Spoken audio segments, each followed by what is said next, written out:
All right, everybody, good evening to you. It is March 27th here, just after 8 o'clock. My name is Savannah Louie. I am so happy that you could join us today at the Atlanta News First Alert Desk. We've got a few major stories going on right now, including a mass shooting up in Nashville. But we'll get to that in just a minute. I do want to start off with another major story that we're following here, a little bit closer to home, though. And this is happening right here in our area. If you were around last night, I know you heard or felt or saw some of those pretty crazy storms that we had over the weekend here. And today, the story is really all about cleanup. I want to show you some video here. This is out of Troup County. Pretty incredible video. We see homes, stores, churches completely damaged. Again, this video right here is out of Troup County. Today, Georgia Governor Brian Kemp spoke out addressing the damage today and the extreme weather that we had here. He says that this was an EF3 tornado that hit Troup County and that winds were 140 to 150 miles per hour. Now, as that storm moved through Troup County, made its way through the area, it did drop to an EF2 in parts of Troup County. I know in other parts of the metro, we certainly could hear and see some of that lightning and hear the winds. And maybe if you live in other areas of the metro area, you notice some damage, maybe some hail at your home. Nothing to the extent of what we're seeing in this compelling video here. Now, we're also told that right now, about 25 to 30 homes are completely destroyed and about 100 more are damaged. And today's heavy rains, the ones that we had earlier in the morning, well, those only added stress to the situation. Still, hours later, crews are working to clear roads. We know that Highway 29 in Troup County is closed to non-emergency vehicles, and officials are working with school districts for school closings, which we are posting not only on AtlantaNewsFirst.com as well as our app, but also will continue to keep you updated on that on air as well. There is a shelter in West Point. If you or someone you know or love has been impacted, there is that shelter in West Point. And for any emergency assistance, you can call 1-800-RED Cross. You can also go to redcross.org. Now, I do want to move to a different area in the metro area that has seen some pretty serious issues here. For this, we're going over to Spalding County. I'm hoping that this video will play. Here we go. Yeah, you can see some of the extent of what another issue is out of Spalding County. The area having problems with a temporary dam. We're told that this dam right now is intact, but failure is believed to be imminent. Right now, roads near the Heads Creek Reservoir in Spalding County are closed. Residents have been evacuated and taken to a safe location. There is a flash flood emergency warning that was earlier today for western Spalding areas. That includes West McIntosh Road, Vaughn Road, West Ellis Road, Moon Road, and potentially Georgia 16. If you are living in this area, or if you are planning on driving through or near this area, you are asked to avoid those spots completely. Again, I'll go over those one more time. That's West McIntosh Road, Vaughn Road, West Ellis Road, Moon Road, and potentially Georgia 16. Right now, according to Governor Brian Kemp, all engineers and state officials are responding. This is a pretty concerning issue for folks who live or work or play in this area here, and it is unfortunately part of this storm cleanup that we have had to work through and deal with following this confirmed EF3 tornado that it would touch down in Troup counties, which impacted a lot of us here in the metro area. All right, I did mention earlier today that one of the major stories that we're following is that devastating mass shooting that happened in Nashville just earlier this morning. This is such a disheartening story. Every time we cover school shootings, it never gets any easier. And our hearts certainly go out to all of those families who have been impacted as we learn more about what happened, right? Let's show you some video now of the area here. You can see some of the response after 6 people were killed in a Nashville shooting. That's 3 children, one 8 years old, the other 2 just 9 years old, along with 3 adults killed in that mass shooting at a Tennessee school. That's Covenant Presbyterian School for pre-K to 6th grade. Now, all of those adults were in their 60s. Again, all those children, one was just 8 years old, another two were 9 years old. This shooting happened this morning just after 10 o'clock in the morning. Police say the suspect was a 28-year-old transgender woman named Audrey Hale. She was shot and killed by police around 10:30 at that school. She was only really an active shooter allegedly for about 15 minutes here. Police say they believe Hale entered the school through the side entrance, likely by shooting through the door, and that she was armed with 2 assault-type rifles along with a pistol. And here's something pretty interesting. They say that Hale was a former student of this school. Again, the school just for pre-K to 6th grade students. Hale, 28 years old. Now, officials also say that upon a search, they found Hale had detailed maps of the school along with a manifesto. They do have a theory, a working theory about why this happened. That theory is not confirmed yet, so they are not releasing that to the public, but we expect to learn more within just the coming days here. This is an extremely upsetting story. I do want to say the victims' names real fast. The children who were shot and killed: Evelyn Dickhouse, Hallie Scruggs, William Kinney, and the 3 adult victims are Cynthia Peak, Catherine Kuntz, and Mike Hill. I believe Mike was a custodian at that school. After the shooting occurred, students were walked to a nearby church to be reunited with their parents. And I know as of about 4 o'clock this afternoon, there were still a couple hundred people who were still waiting to be reunited with their families here. Again, this happened just at 10:15 today, and police are still working this investigation, trying to find out more information, more solid, concrete information about why this happened. They do have that working theory, but so far, nothing confirmed yet. Nothing's completely set in stone. We'll continue to keep you updated on that as we continue to learn more. All right, last story I want to get to tonight. This comes to us out of the Atlanta area, so we're bringing it back closer to home here, and it's a story that sort of developed a couple days ago here. Go ahead and show you. This is a little concerning video here surrounding Intrenchment Creek Park. That is an area very close to the proposed Atlanta Public Safety Training Center, the center which critics call Cop City.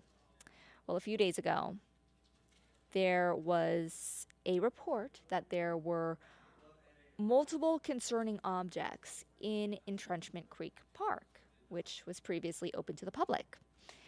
That search, which happened today, after hearing there were concerning objects, the search uncovered everything from boards lined with nails to makeshift explosives, syringes and vials filled with fentanyl. Officers calling these things booby traps. Earlier today, heavily armed officers moved through Intrenchment Creek Park. This is again in Dekalb County and right next to the future Atlanta Public Safety Training Center site. All of this comes days after Dekalb County issued an executive order putting that park off limits to the public after some of those items were found. Along with those objects, police also found 2 people in the woods today who voluntarily left the area. They also found 2 other people who were arrested. No word yet on if those 2 people are facing any charges. We have not received any word about those charges, but sometimes it can take a little bit of time to process. So that is something we are definitely keeping an eye out for and working to learn more about as we get later into the week. We'll have more for you on all of that. And I know we usually do 5 stories here, but I just felt like there was a lot of information in just those 4, and it's already 8:13. So y'all know what that means. I know it's your favorite time of the night, right? This is why many of you stick around. We have First Alert meteorologist. Oh no, I'm cheating. Oh no, I passed over his. I showed his graphics too early. Patrick, do you want to be on cam? I have the sunset right now. I was trying to wave. Okay, we'll put you on cam. Happy There you Monday. go. Is it Monday? Yeah.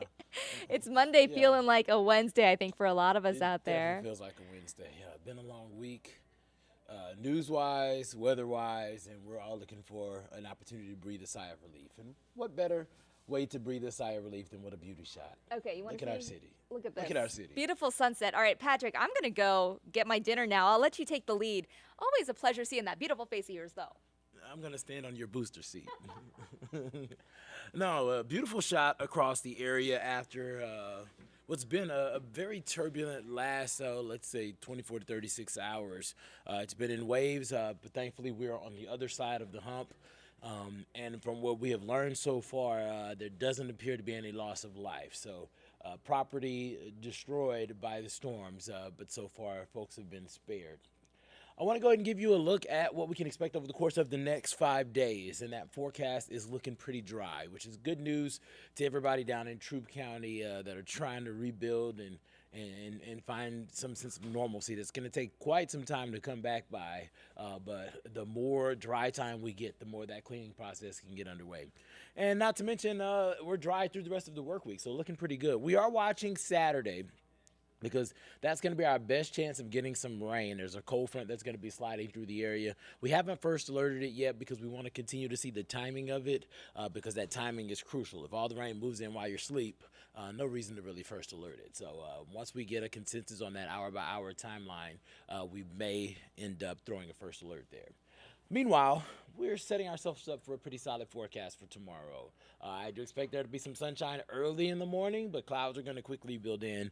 We're going to call the first half of the day mostly cloudy. You see that moisture that's to the south of Atlanta? Guidance has been continuously keeping the bulk of that to the south of us. We have about a 10 to 20% chance of an isolated shower for areas south of I-20, but I do not think that that's going to impact most of us, and it's just going to be some lighter rain in comparison to what we've seen the last couple of days. We'll watch it because several creeks are very close to being at least at that minor flood stage.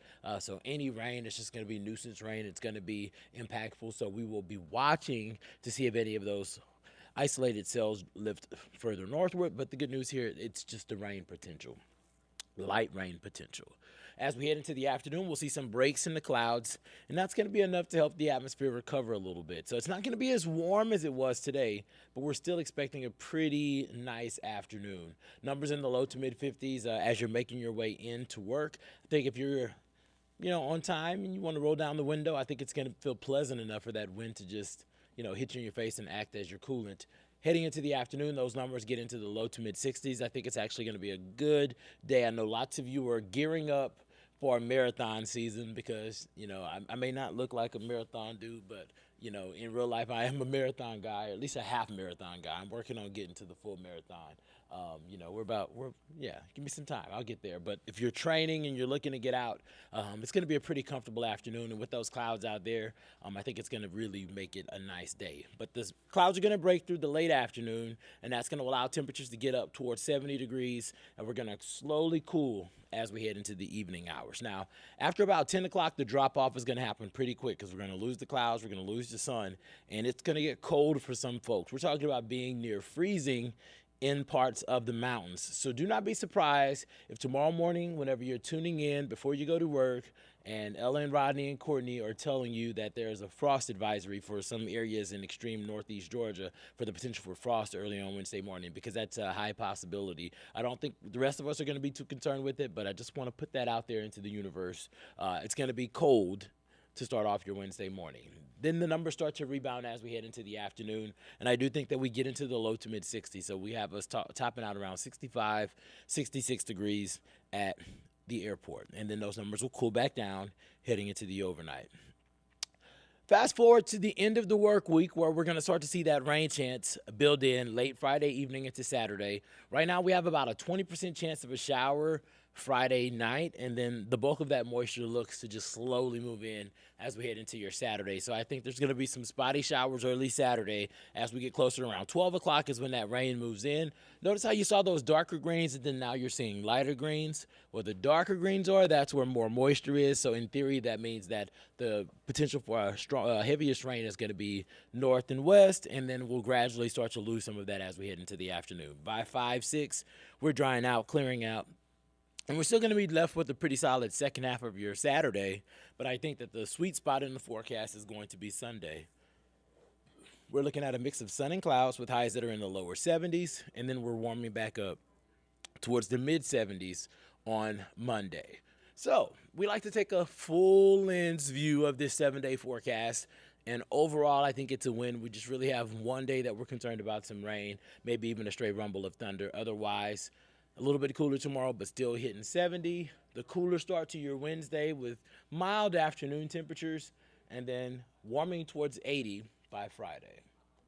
So, want to give you one more shot of our beautiful city of Atlanta.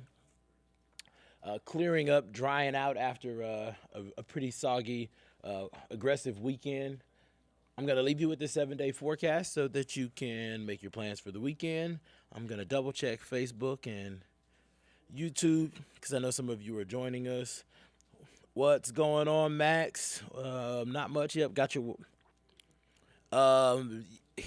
Max asked if Troup County was destroyed by the January 4th tornado. I think that was January 12th, Max, but good memory. Same area. Several tornadoes tracked through portions of Troup County and Spalding County, and we had multiple of those tornadoes confirmed. So, yeah, for sure, same area hit literally within the last 2 months with multiple tornadoes. So, for sure, our thoughts and prayers are going out to the folks out in Troup County. But you know what I can tell you I've learned in my 2 months of being here, just from actually some of the interviews that we've done with folks out there. They're very resilient people. It's something I'm familiar with, being from the South. We get all kinds of crazy weather. And whenever this stuff happens, it's the first thing that you think of is the community, the people. We did interviews with a business owner who said that after the initial shock, the scariest thing was hearing people that she knew yelling for other people that she knew to find out if they were okay, some of those folks being trapped. So something that's very scary to go through, and definitely my prayers are with everybody that's out there going through that recovery. What's up, Michael? Hopefully you're having a good evening. Let me check one more place. What's up, YouTube? I see that there's, like 104 of you on YouTube. Hopefully you guys are having a good night and you got what you needed out of this forecast. We're not done here. Atlanta News First is always on top of weather, on top of the news. And we're going to have updates for you tonight at 9, which is coming up in about 40 minutes. So I have a show to get ready for. I'm going to leave you with the 7-day forecast and see y'all on the flip side.